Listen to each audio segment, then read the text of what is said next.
there are certain noises that I always think about when I think about my childhood, and one of them is the sound of the pressure cooker, like the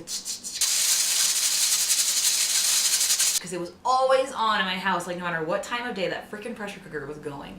And when you walk in my house, it just like the smell of cumin and oregano would like hit you, you know, it was like you couldn't get away from it. Like my family always was cooking, and my friends would always say like, oh, your house smells like food all the time. And those are two things that I always remember, you know. I'd be like trying to take a nap and that freaking pressure cooker would be on.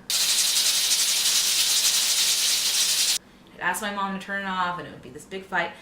But you know, when I find myself missing my family, I always miss the food first. I'm like, oh man, I wish I could go home and just eat with my mom. And I think that's sort of, it's really important to me because it very much explains, you know, my childhood through food and my experience being Cuban. In this film, I will present the cultural practices of foodways, gardening, and religious spiritual practices that the Cuban diaspora in Albuquerque, New Mexico have maintained to preserve their Cuban cultural identity, and which folkways they have successfully passed down to their adult children. The following interviews will show how everyday Cuban items, such as café Cubano, Flan, and even celebrations, take on cultural significance.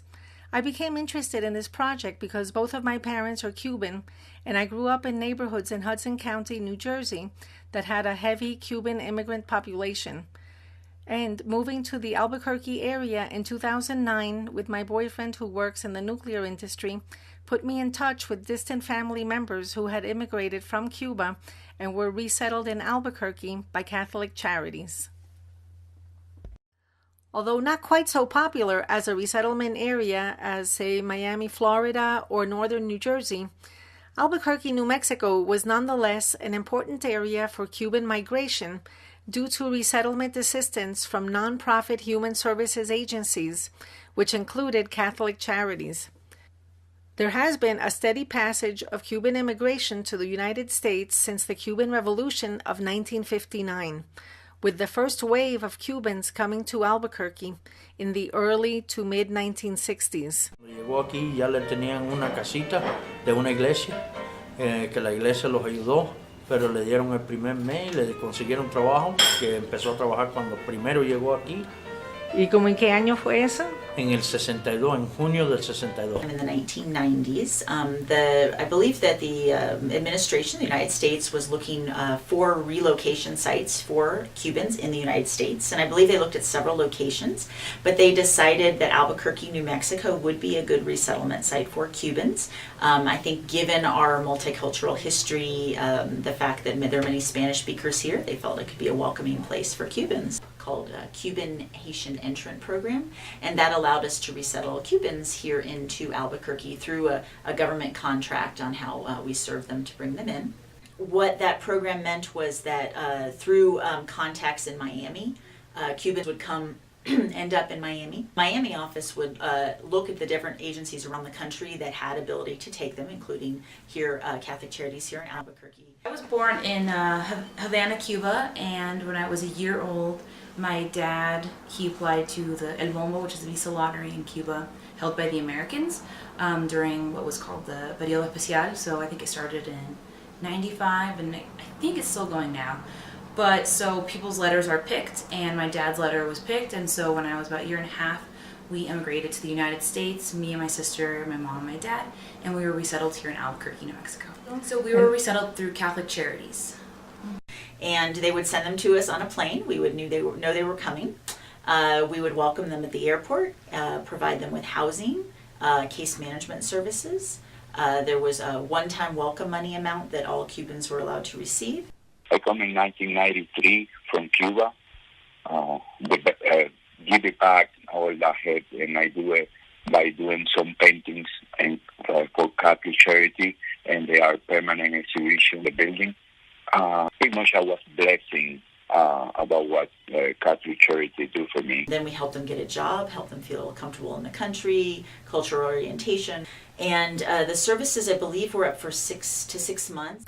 Cuban cuisine is a blend of Spanish, native indigenous, and African cuisine.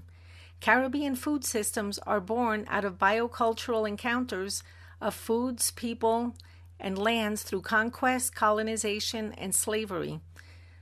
The Spanish, African slaves, and Asians all brought their foods and culinary traditions with them.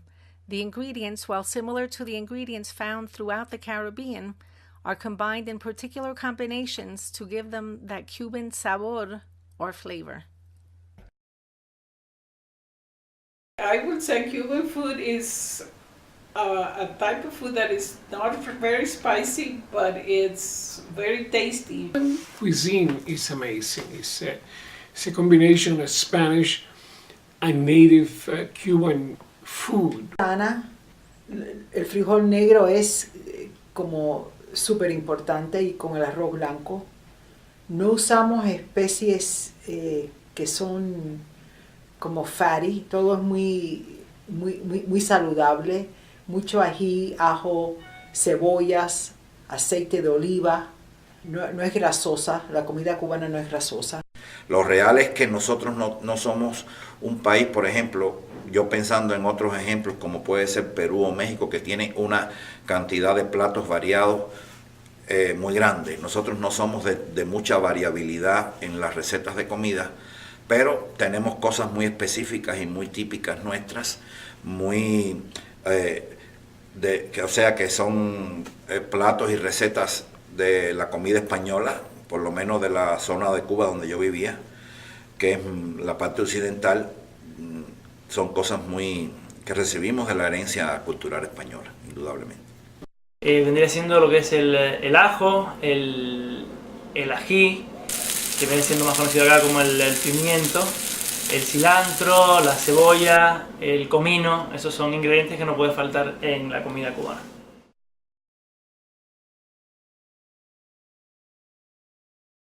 Right, the full point of it is all those islands, and most the two bigs like Puerto Rico and Cuba were colonias from Spain. Then all the Mediterranean flavors, some accents, olives, capers, and were transformed through other roots like the black and the native people, then vegan pork and other kind of roasting. All the viandas or roots or tubers or those vegetables were added to all that concoction. Then when you check Bahia from Brazil, when you check Jamaica, all the minor islas in the Caribe, and it's a concoction based on something similar. Sometimes accents more spicy to when you say salsa for dancing. It's a concoction of rhythms. It's nothing just basic on. It's founded on all that same experience. Cuban coffee is a staple drink and synonymous with Cuban culture. In fact, Cuban parents usually initiate children with a weaker form of the coffee from a young age, and serving it to guests at any time of day is an essential part of Cuban hospitality. Ahí no hay que por la mañana nada más, a cualquier hora, después del almuerzo, por la mañana, por la noche, no hay horario para tomar café. Cuando llega una visita le da café, no importa que no sea en la mañana, a cualquier hora. Porque todavía yo mantengo haciendo café cubano con la cafetera que nos gusta a nosotros porque sale más fuerte y mejor el café. Vamos a tomar solamente con la tacita, solamente para tomar café, que es un poquito así. Lo que nosotros usamos es una tacita típica, que déjame enseñarla aquí, ¿ves? Esta es la tacita típica más o menos que usa el cubano para tomar el café, porque como es tan fuerte, lo tomamos aquí así, ¿ves? Eso sí, yo tengo aquí café cubano, la llave o bustelo. Todas las mañanas yo tomo café cubano.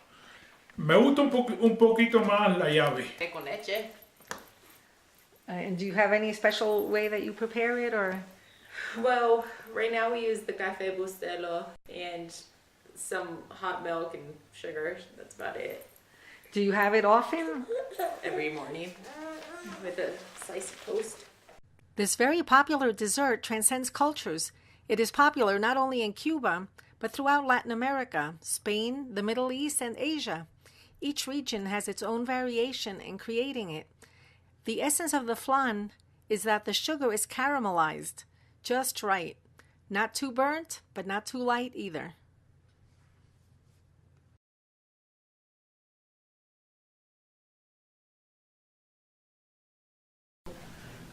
My aunt was an expert and taught my mom, and my mom taught me how to make a flan de leche. You used to put it in the oven before in baño Maria, and now she had figured out how to make it in the pressure cooker. So in 20 minutes, this flan de leche came out absolutely delicious. My mom's friend, Gisela, taught me how to make flan. Gisela taught us. Gisela came from Cuba, and she lived in our house just when she came from Cuba. So she's the one that taught us how to use the flanera.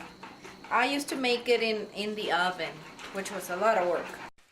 Y una de las cosas que yo me acuerdo de mi mamá, la cocinaba y le daba vuelta y vuelta en la cazuela y siempre estaba al tanto que no se quemaba el azúcar, porque si no, no sabe bien el flan. So she was pretty traditional. I just remember that she had like this little tiny cazuela, so it was like this little pot, and it was like this perfect width. But what I always remember is that she would make the caramelo, so like the part on the outside that's red around the rim, and she would like caramelize sugar in the heat. So she would put a bunch of sugar, and then she would like burn it a little bit, and she would just turn. I remember just in my mind like her turning this thing, and it smelled so good, and it was like the sweet syrup.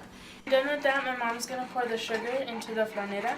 That's gonna create the outer layer of the sugar caramelize, and then I'll pour in the batter, and then we'll put it in the pressure cooker. Everybody makes their flan different, Yeah. but at the end, it all tastes the same.